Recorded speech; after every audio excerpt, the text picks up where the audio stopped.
comment ça? Zion Suzuki ne signera pas au PSG? Le gardien japonais ne viendra pas au PSG, les gars. Les agents étaient trop gourmands. Faut qu'on en parle jamais dans cette vidéo. C'est la même chose qu'avec Diomandé, littéralement le même scénario. Tout était fait. Le joueur voulait Paris. Le contrat était prêt. L'accord avait été fait entre le club et le joueur, entre les deux clubs également. Ça parlait déjà même du prêt avec la Juve qui avait finalement été annulé, tout ça. Tout était prêt. Fallait seulement qu'ils viennent, poser ses petites fesses sur la table, prendre le stylo, on paraffe et c'est fini. Seulement les gars, les agents sont intervenus, ont demandé des commissions supplémentaires en dernière minute. Le PSG a stoppé net les négociations, on s'est retiré cash.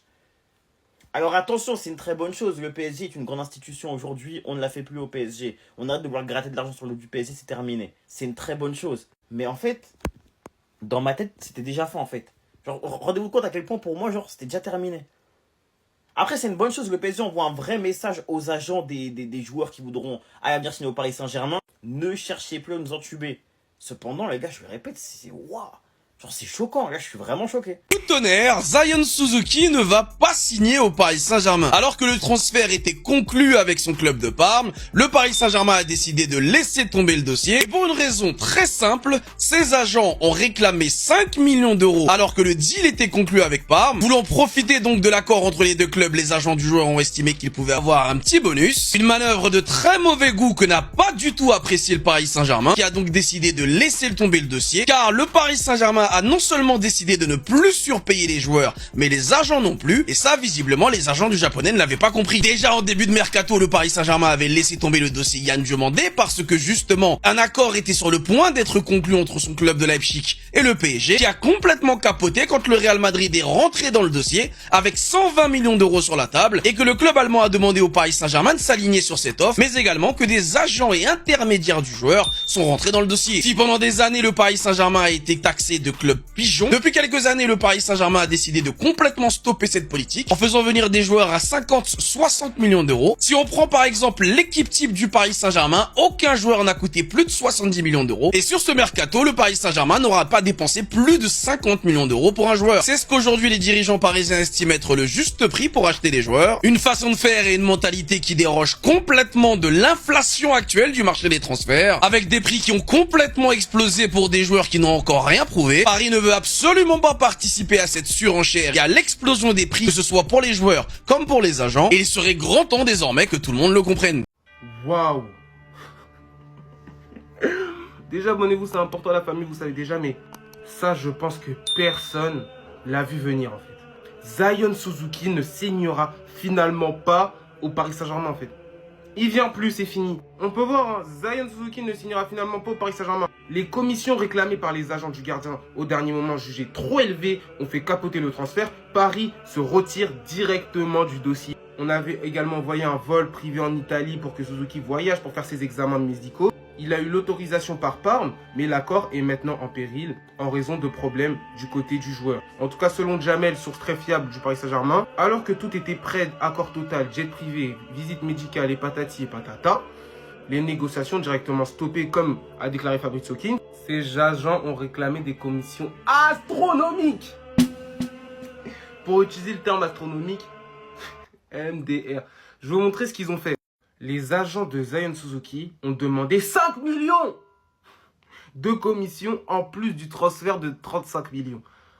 Même si on a dit gourmand, même si on a dit on a l'argent, on donne à qui il veut. Ouais, t'abuses de la musique en fait. Non, non, c'est fini tout ça. De plus, on peut voir que ce sont les intermédiaires mandatés par Parme et le Paris Saint-Germain qui ont fait exploser le deal Suzuki. Ces derniers demandaient 4 millions alors qu'il y avait un accord général pour 3 millions. Je crois qu'ils ont cru qu'on était Nasdaq en mode ouais, on a l'argent, on donne à gauche, on donne... Non, c'est fini wesh. En tout cas, comme Yann Diomandé, Leipzig avait demandé beaucoup trop d'argent, le PSG ne l'a pas signé. Et maintenant, c'est les agents de Suzuki qui ont beaucoup trop demandé, en tout cas, ils ont réclamé beaucoup trop de commissions. Et Paris n'a pas signé. Faut croire que maintenant, on fait très attention à notre argent. Ce qui est une bonne chose. Maintenant, la question, elle se pose. Est-ce que le Paris Saint-Germain va recruter un autre gardien? Est-ce que le Paris Saint-Germain va se contenter de Savonov, Chevalier et Longoni? Quand on sait que Chevalier, voilà, il est un peu sur la sellette. On sait pas. Maintenant, j'ai hâte de voir qu'est-ce qui va se passer. On va acheter, on va laisser comme ça. Qu'est-ce qui va se passer maintenant? On verra ce que Campos et Luis Enrique vont faire avec ce dossier de gardien de but. C'est officiel. Suzuki ne signera pas au Paris Saint-Germain. Pourtant, le dossier était bouclé. Les deux clubs, Parme et le PSG, se sont mis d'accord sur un montant. Le joueur était chaud à partir. Le PSG a même envoyé un jet privé pour que Suzuki passe la visite médicale. Mais quelque chose a capoté à la dernière minute. Ce sont les agents de Suzuki qui ont flairé le coup du si on leur demande une grosse commission au PSG, au Qatari, on finalise le transfert. Ils voulaient manger une grosse somme, les agents, et du coup, Paris a dit on n'est pas des pigeons. Ils ont fait capoter le deal, et du coup, Suzuki ne signera pas au Paris Saint-Germain, c'est acté. Ils ne reviendront pas là-dessus, le PSG. Suzuki ne rejoindra pas le PSG. L'arrivée de Ferran Torres, moi je vous le dis, je suis content et je prends parce que Ferran Torres dans le profil, c'est idéal pour le Paris Saint-Germain et ça certains ne s'en rendent pas compte parce que Ferran Torres ne vient pas pour être le titulaire du PSG. Si tu me disais Ferran Torres il vient pour remplacer le départ de Dembélé en Arabie Saoudite, c'est deux choses différentes. Là Ferran vient en tant que backup, c'est une option de backup et l'arrivée de Ferran Torres, il fait que Ferran Torres peut débuter des matchs en étant dans le même profil, dans le même style de jeu que le Paris Saint-Germain actuel sous Luis Enrique. Luis Enrique le connaît, il est espagnol également, ils se connaissent bien, il connaît le profil et si Luis Enrique l'a ciblé, ce n'est pas pour rien. Donc l'arrivée de Ferran, elle est bien dans ce sens-là. Mais aujourd'hui, l'arrivée de Ferran Torres, pour moi, ça reste logique. Et quand tu vois Ferran Torres, tu sais que ça t'offre d'autres options parce que la présence de Ferran Torres titulaire peut faire décaler Dembélé à droite par exemple, quand la situation peut l'exiger. Quand Luis Enrique voudra changer quelque chose, tu restes imprévisible parce que Ferran peut jouer sur les côtés et dans l'axe. Dembélé, c'est... Nos dirigeants nous ont fait attendre, mais les gars, on peut le dire, hein. Notre mercato, c'est une masterclass. Ils nous ont pas fait attendre pour rien. Quand je vois les joueurs qu'on a recrutés, quand je vois les talents qu'on a recrutés, les gars, je vois une plus-value à notre équipe. Je vois une équipe qui s'est renforcée avec des jeunes joueurs avec énormément de potentiel. D'autres qui ont de l'expérience, d'autres sont des joueurs confirmés. Notre mercato, les gars, pour moi, c'est un 10 sur 10. Parce qu'on va pas se mentir, quand tu perds ces trois joueurs de ce niveau-là, qui sont des joueurs incroyables.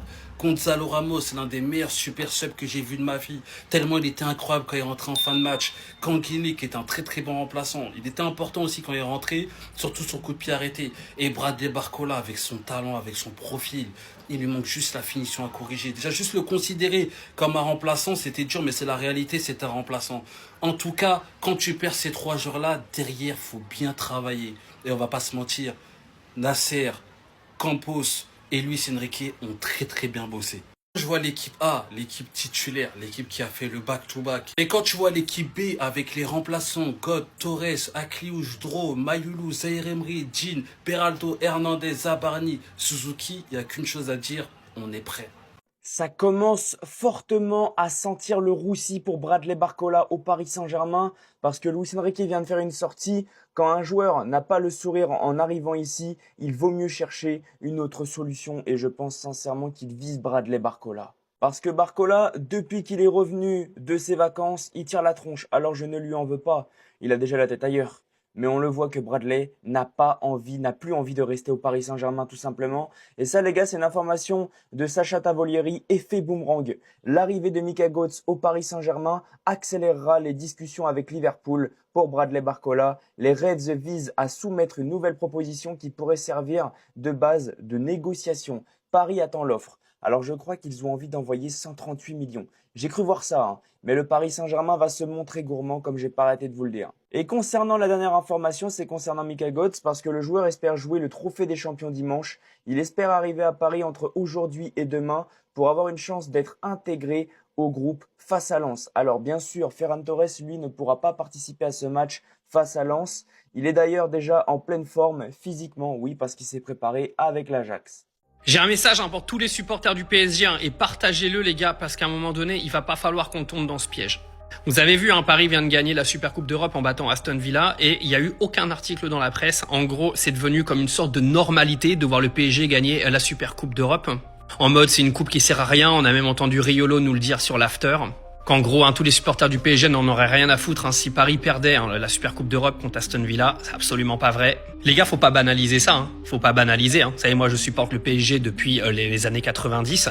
Il faut pas banaliser les victoires. On a grandi dans la Hesse, on n'a rien gagné pendant je ne sais combien d'années. Ne commencez pas à banaliser des Super Coupes d'Europe et des trophées en Ligue des Champions.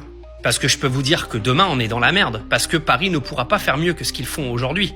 Le PSG est au Graal et au summum de son histoire et c'est impossible de faire mieux. Donc ce qui veut dire que là, les médias, ils sont en train de banaliser les performances du PSG, ce qui veut dire que demain, quand Paris va se faire sortir de la Ligue des Champions, parce que Paris va pas gagner la Ligue des Champions tous les ans, et nous, les supporters et le club, on va se faire déboîter, les gars. Vous êtes pas prêts, parce qu'en fait, la moindre contre-performance, ça va passer comme un séisme. Le problème de banaliser les victoires comme ça, parce qu'il faut savoir que la Super Coupe d'Europe, c'est que la deuxième dans l'histoire. C'est une énorme performance. En plus, en back-to-back d'une année à l'autre, c'est une dinguerie. Et ça, c'est banalisé par nos médias en France qui viennent nous expliquer qu'aujourd'hui, c'est normal que le PSG gagne tout et que c'est un petit trophée et que ça sert à rien. Les gars, arrêtez de banaliser. Parce que le problème, c'est que dès que Paris va commencer à perdre, eux, ils vont pas banaliser la défaite. Ils vont rentrer dans le club comme jamais parce qu'ils attendent que ça. Et nous, les supporters, il va pas falloir rentrer dans ce jeu-là.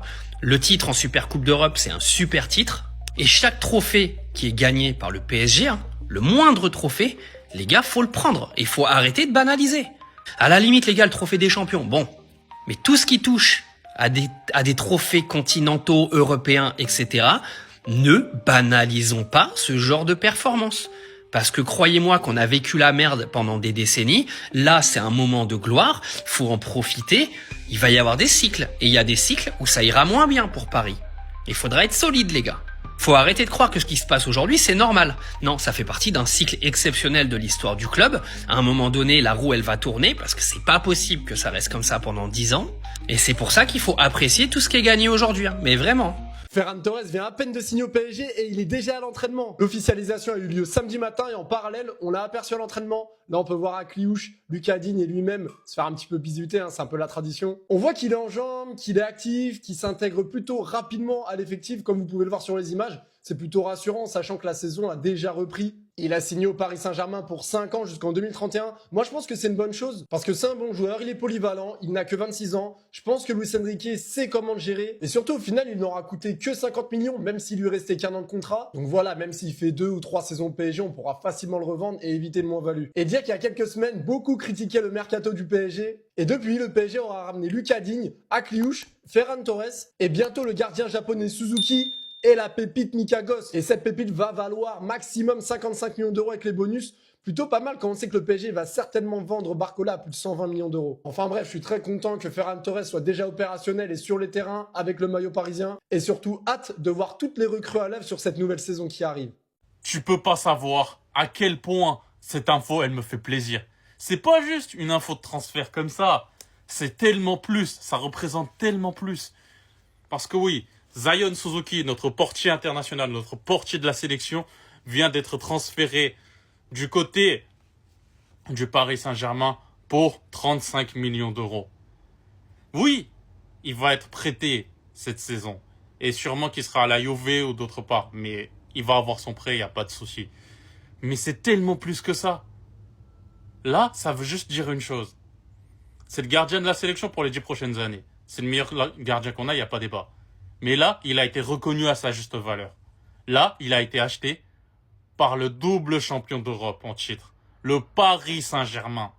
Et ça, la valeur que ça a, quand tu es une équipe, une nation reconnue dans le monde, Brésil, France, Espagne, c'est pas grand-chose. Mais pour un joueur japonais, ce que ça représente, parce que oui, c'est grâce à ses origines et sa capacité commerciale, oui, mais c'est surtout grâce à son talent qu'il a mérité ce transfert. Ça me fait juste chaud au cœur. Allez Zion, maintenant, les 10 prochaines années, on t'attend. Comme les liens se sont réparés, ils se sont enlevés du dossier Suzuki pour laisser le PSG sur ce dossier tout seul, pour avoir un prêt derrière soit de Suzuki, soit de Lucas Chevalier. Moi, je suis d'avis d'envoyer en prêt Lucas Chevalier, parce que la qualité de Lucas Chevalier, c'est un excellent gardien de but. Et ça, on va pas l'enlever. On va pas me faire croire ou répéter partout que Lucas Chevalier est un gardien de merde. C'est un excellent gardien de but. Mais je pense que le problème de Lucas Chevalier, c'est dans sa tête. Il est dans sa tête. Et quand tu as un problème dans ta tête, changer d'air peut te faire du bien. Partir en prêt à la Juventus peut te faire du bien. Et je pense que c'est ce dont a besoin Lucas Chevalier. Un autre challenge, un petit prêt haute part, voir comment ça va se passer. Et après, il revient au Paris Saint-Germain et on voit comment ça va se passer derrière. Mais je pense que là, le joueur qui doit partir en prêt, c'est pas Suzuki à l'achat, c'est Lucas Chevalier. Parce que dans la tête, c'est difficile pour lui et je pense qu'il a besoin de changer d'air un petit peu et revenir un petit peu plus réglé mentalement. Parce qu'encore une fois, il y a des joueurs où mentalement, ça va le faire, même s'ils ont des passes difficiles, ils arrivent à se remettre mentalement droit. Mais quand tout le monde est concentré sur le dossier Mika Götze et le dossier Ferran Torres, mais on a un héros Hugo avant ça, les gars, Zion Suzuki au PSG. Et je suis obligé de faire un big up à mon frère l'Oracle qui en avait parlé au mois de mars. Il y avait zéro rumeur, personne ne le connaissait. Et 3 mois après, il joue au PSG. C'est fou. Le PSG a conclu un accord pour 35 millions d'euros. Le gardien japonais devrait signer un contrat de 5 ans. Le plan est que le joueur soit prêté la saison prochaine. La Juventus est l'une des options envisagées, mais pas la seule. Et franchement les gars, si on fait le bilan de cette recrue Suzuki, il a 23 ans, c'est un jeune gardien avec un fort potentiel. Il a montré des belles choses, on l'a vu à la Coupe du Monde. Il y a aussi forcément une part de marketing par rapport à l'Asie. Le PSG a perdu Kanguini. Il faut une figure asiatique, je pense, au PSG. Et Suzuki, c'est parfait. Mais aussi sportivement, il va apporter. Et je pense vraiment que Luis Enrique, il a changé d'avis par rapport au gardien. Il aimerait forcément un gardien qui soit excellent balle au pied. Suzuki n'est pas mauvais balle au pied, mais c'est surtout un gardien qui est maître de sa surface, qui gagne ses duels aériens et qui fait beaucoup de sorties pour récupérer le ballon. Et ça, c'est très intéressant. Parce qu'on avait aussi Matvei Safonov pas mal le faire en Ligue des Champions. N'hésitez pas à me donner vos avis en commentaire. Qu'est-ce que vous en pensez? Est-ce que c'est une bonne recrue? Est-ce que pour vous c'est juste marketing? Moi je suis plutôt content. Toute ma théorie concernant Suzuki se confirme, comme quoi il n'y a pas besoin d'avoir des informations liées à des agents et de faire du copinage pour comprendre 2-3 trucs du côté du Paris Saint-Germain. La dernière news en date, ce serait que la Juve serait en colère puisque le joueur japonais ne serait finalement pas prêté. Si ça vous semble bizarre, je vous explique. L'avenir de Suzuki, il est intrinsèquement lié à celui de Lucas Chevalier. Si le français reste au Paris Saint-Germain, t'as un embouteillage de gardiens, le PSG en est conscient, a pas envie de s'aborder la carrière de Suzuki et c'est pour ça qu'il y aurait un hypothétique prêt. Mais si tu as Lucas Chevalier qui part par miracle, Suzuki il reste au Paris Saint-Germain. Et en fait, le PSG il a une volonté très claire, c'est de dégager Lucas Chevalier. On peut juger ça juste, on peut juger ça injuste, mais en tout cas tous les signaux sont envoyés en ce sens. Mais Lucas Chevalier, lui, il est persuadé qu'il peut encore s'imposer à Paris. Et là en fait t'as un jeu de poker menteur où t'as deux voitures qui vont l'une vers l'autre en accélérant et c'est à voir qui donnera le coup de volant pour éviter au dernier moment. D'un côté t'as le Paris Saint-Germain qui envoie tous les signaux à Chevalier pour dire regarde si tu restes tu n'auras pas de temps de jeu, et de l'autre Chevalier essaie de faire un peu l'inverse pour avoir une chance d'être le deuxième gardien et d'être en concurrence avec Safonov. Parce qu'il y a un truc qui est sûr, il faut pas considérer que Safonov il est imbougeable au Paris Saint-Germain. Oui, il fait une bonne saison l'année dernière, oui, il donne satisfaction à beaucoup de supporters, mais Donnarumma n'a pas donné satisfaction à Luis Enrique. C'est pour ça qu'il l'a vu partir sans aucun état d'âme. Donnarumma, il était devant Safonov. Ensuite, t'avais Safonov qui restait, Donnarumma qui partait, mais là, qu'est-ce qu'a fait Luis Enrique ? Il a préféré recruter Lucas Chevalier que partir avec Safonov numéro 1. Et tout le début de saison dernière, Chevalier est titulaire. Finalement, Chevalier n'a pas donné satisfaction, t'as fait ta saison avec Safonov numéro 1, et là, qu'est-ce que tu fais en termes de move durant ce mercato estival? Tu vas chercher Suzuki pour plus de 30 millions d'euros, donc c'est pas un numéro 2 strict que tu vas recruter pour ce montant-là. Je sais pas ce qu'il vous faut de plus, vous pouvez adorer Safonov, mais le vrai patron dans la gestion des gardiens au Paris Saint-Germain, c'est Luis Enrique, et lui, il envoie sans cesse le même signal. Depuis qu'il est arrivé au Paris Saint-Germain, il n'est pas satisfait de ses gardiens de but. Et si Suzuki est au PSG la saison prochaine en tant que joueur non prêté, il sera en concurrence avec Safonov. Mais ça dépend un peu de Lucas Chevalier. Si j'étais le français, j'accepterais quand même un prêt ou un transfert ailleurs, parce que quelque chose me dit que la situation, elle sent pas bon. Here we go, go, go, go, les amis, le PSG enregistre sa deuxième recrue avec le gardien, une des révélations aussi de cette Coupe du Monde, côté japonais, Saiyon Suzuki, le gardien de la sélection du Japon qui a fait une super belle Coupe du Monde, et va s'engager du côté du Paris Saint-Germain. Bien sûr que cette signature veut sûrement dire que Lucas Chevalier est poussé vers la sortie. 35 millions quand même, et c'est pas rien pour un gardien déboursé par le PSG pour le gardien de la sélection japonaise. Alors on peut se poser la question, est-ce qu'il arrive pour être titulaire ou pour être remplaçant de Safonov? Très clairement, je pense qu'il arrive pour être titulaire parce qu'avec ce prix-là, je pense que le PSG veut en faire son gardien titulaire pour la saison prochaine. On a vu qu'il a été très très bon lors de la Coupe du Monde. C'est un gardien vraiment qui a de super bons appuis, qui est bon dans les sorties aériennes, qui est très bon sur sa ligne. C'est peut-être là où on dit peut-être qu'il est un peu meilleur que Safonov sur cette partie-là. Maintenant, on verra. On se rappelle de Lucas Chevalier qui venait aussi pour être un titulaire indiscutable. Et finalement, c'est Safonov qui a fini numéro 1 sur toute la saison. Il va falloir voir aussi son adaptation au PSG. La recrue est intéressante, bien évidemment, sans être extraordinaire non plus. Maintenant, à voir ce que ça va donner. Et je pense que si Luis Enrique a fait le pressing, c'est qu'il aime aussi le gardien, il aime son jeu au pied, il aime comment il relance, ce qui n'était pas forcément une des qualités premières de Safonov. Donc on va attendre de voir ce que ça donne. Mais en tout cas, ça veut tout simplement dire que le PSG s'assoit aussi sur une confirmation comme quoi Chevalier est un échec. Et d'ailleurs, le gardien français devrait quitter le club.